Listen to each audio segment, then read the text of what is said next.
जय महाराष्ट्र.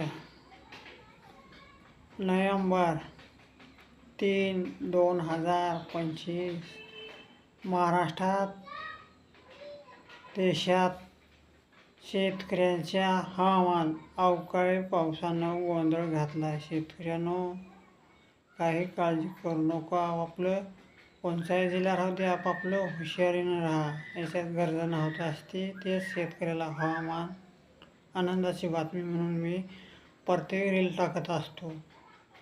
काही काळजी करू नका. मात्र कोण्याही जिल्ह्यात, तालुक्यात, गावखेड्यात इजा चमकू लागल्या.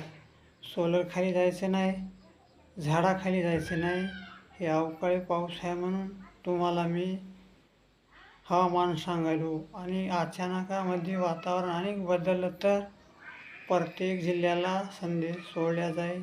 माझं नाव रामराव भाटेगावकर, फुलकळस तालुका, पूर्णा जिल्हा परभणी.